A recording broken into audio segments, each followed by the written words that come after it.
Some people see it in the rain. Some see it at 3 in the morning when they've been driving too long and their eyes have gone soft at the edges.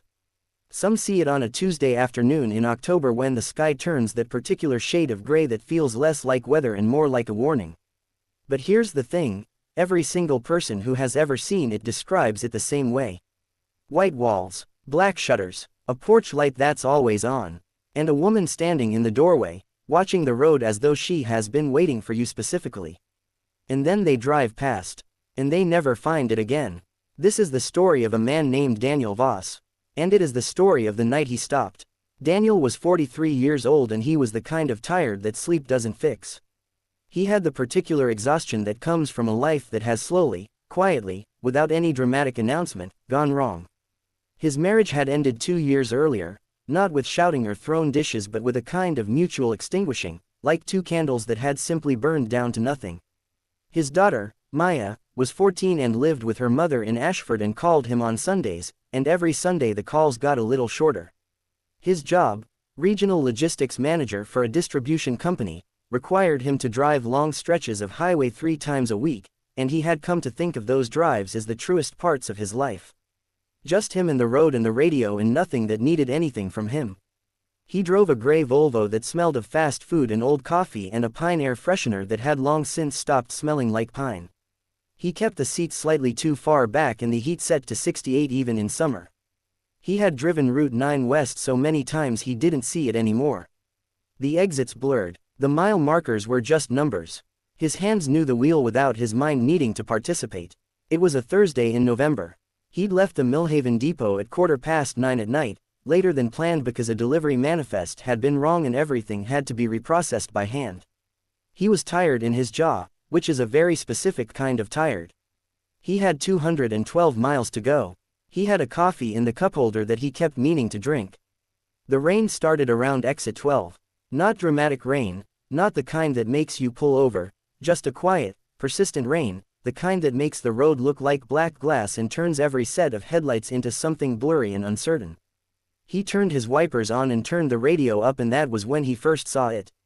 A green highway sign, white letters, exit 17, and then, half a mile later, another sign he'd never seen before, smaller, brown, the kind used for historical sites or points of interest, the Hollow, established 1887. He had no memory of exit 17, and he had driven Route 9 west 247 times. He knew because he kept a log. He was that kind of man. He took the exit without deciding to. His hands turned the wheel before his mind gave permission. The ramp curved down and to the left, and the road that met it was narrow and wet and lined on both sides with old trees whose branches met overhead like hands folding together in prayer.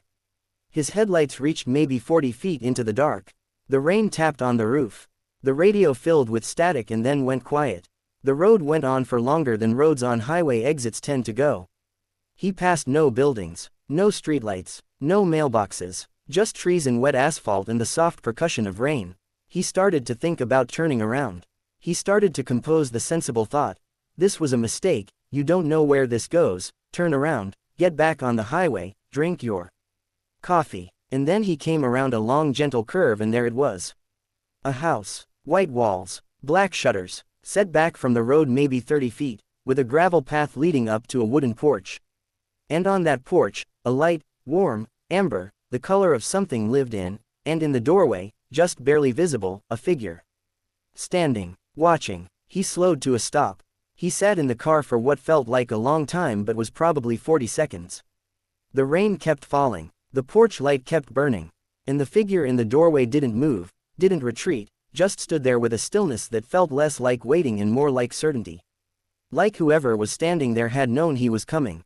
He got out of the car. He would later struggle to explain why. He was not an impulsive man. He was not, by any stretch, a brave man. He was practical and methodical and slightly boring, by his own assessment. But something about that porch light in all that dark, it called to something in him that he hadn't known was still capable of being called to. The gravel crunched under his shoes. The rain fell on his shoulders and the back of his neck. He was halfway up the path when the figure resolved into a woman, older, maybe mid-70s, with white hair pinned back simply and a cardigan the color of autumn leaves and eyes that caught the porch light and gave it back warm. She was not alarmed. She was not surprised. She looked at him the way you look at someone you have been expecting.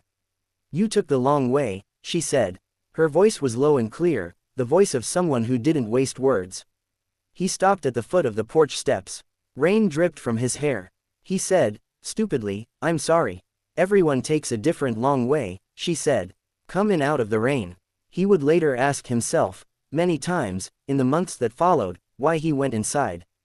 And the only answer he could find was that the word everyone had stopped him cold. Not you, not someone, everyone, as though there had been others. As though this happened regularly.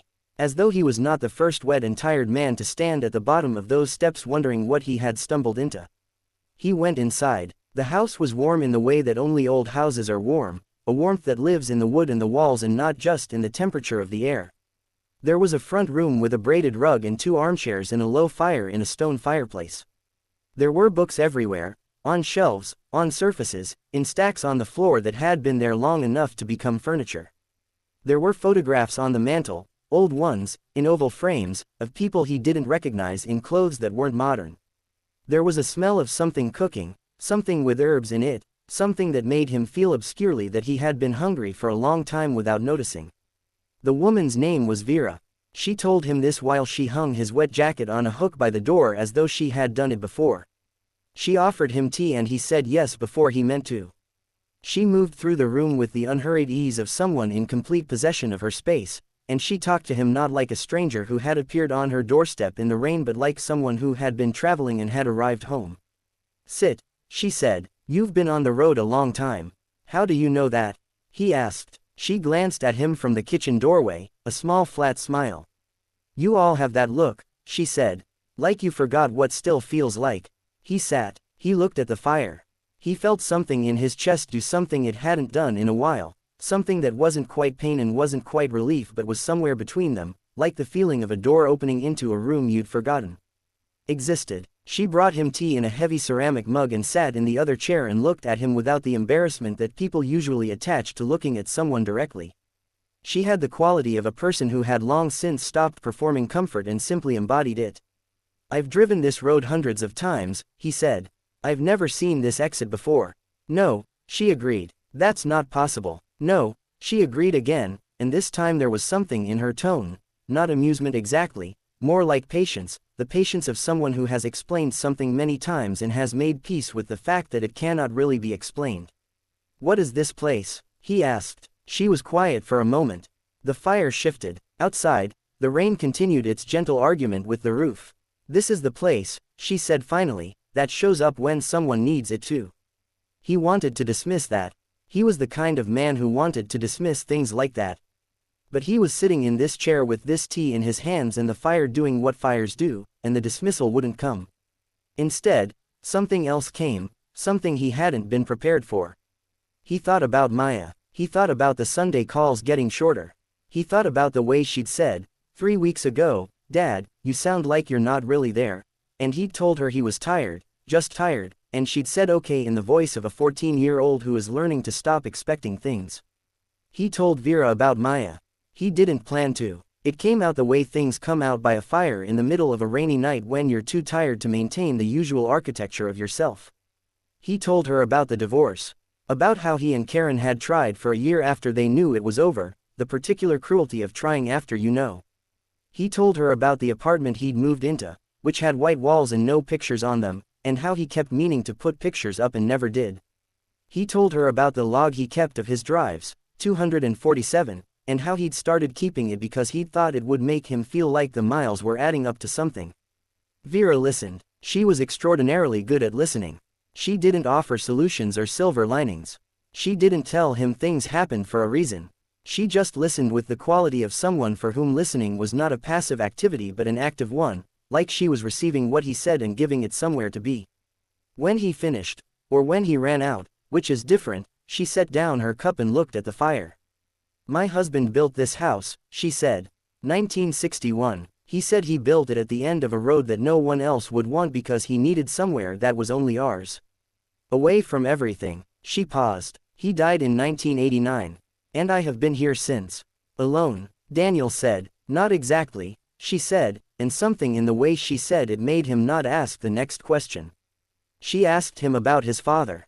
He didn't know why, but he answered, told her his father had been a quiet man, an accountant, someone who communicated primarily through acts of practical care, who fixed things that broke and drove him to school on cold mornings without being asked, and who had died when Daniel was 31 and with whom he had never had a real conversation.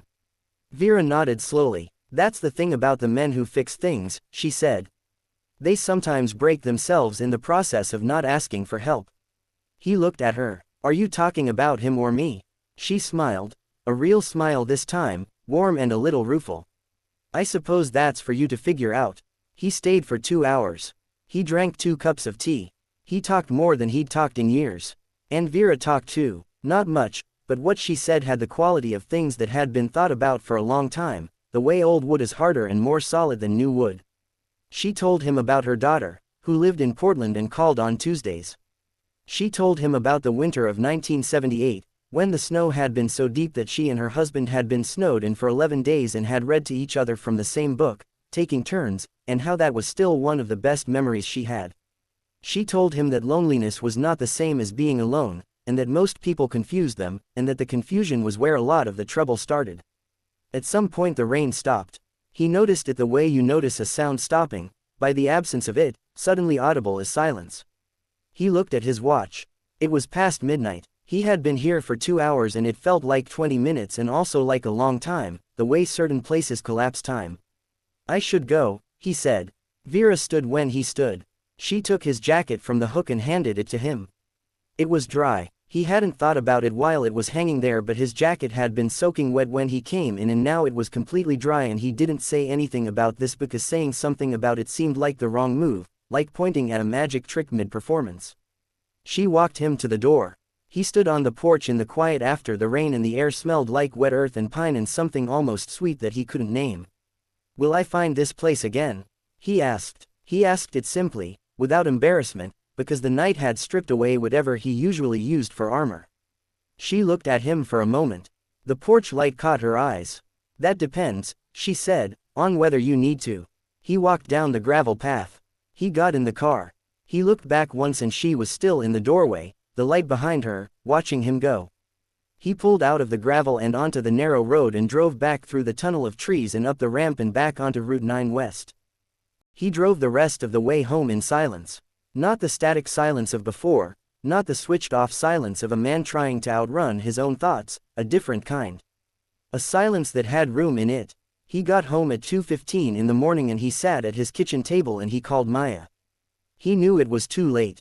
He called anyway. It rang 4 times and went to voicemail and he left a message, not a practical one, not a logistics of Sunday pickup message, but a real one.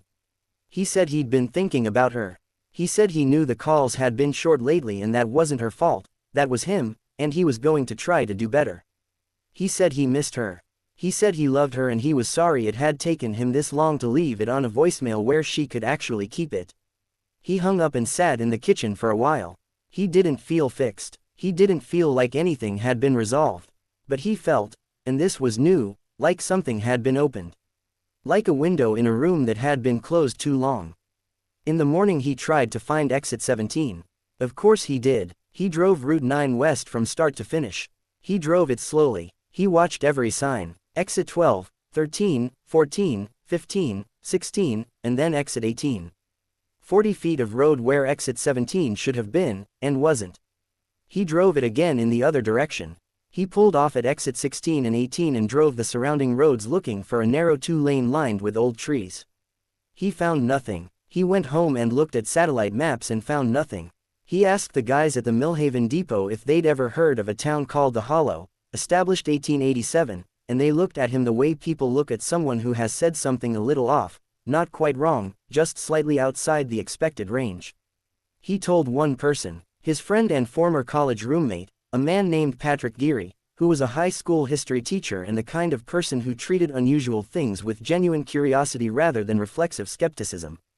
They met for dinner 3 weeks after the night on exit 17, and Daniel told him everything, and Patrick listened without interrupting, which was a gift. When Daniel finished, Patrick was quiet for a moment. Then he said, "Do you know what the most common thing is that people say after an experience like that?" "What?" "They say they wish they'd asked more questions. And they also say it wouldn't have mattered if they had." Patrick pulled out his phone and started searching. He was a researcher by nature, a man who couldn't let a loose thread alone. He searched for the Hollow, Route 9, historical sites. He searched for roads near exit 16 and 18. He searched newspaper archives for the area. And then he found something. A short article in the Millhaven Courier, dated October 1994. Local interest piece. It was about a woman named Vera Holst who had lived in a house at the edge of what had once been called the Hollow, a small settlement that had mostly dissolved by the 1950s. The article described her as a longtime resident and something of a local curiosity, known for leaving her porch light on at all hours. The writer mentioned, almost as an aside, with the slight self-consciousness of a journalist writing something he doesn't quite believe, that a number of travelers over the years had reported stopping at her house, lost or in need of help, and finding it oddly difficult to locate again afterward. The article called this a local legend. It ended by noting that Vera Holst was, at the time of writing, 73 years old and in good health and had lived alone in the house since the death of her husband in 1989. Daniel stared at the article. 73 in 1994, he said. Patrick met his eyes. That would make her about 105 now. They sat with that for a moment.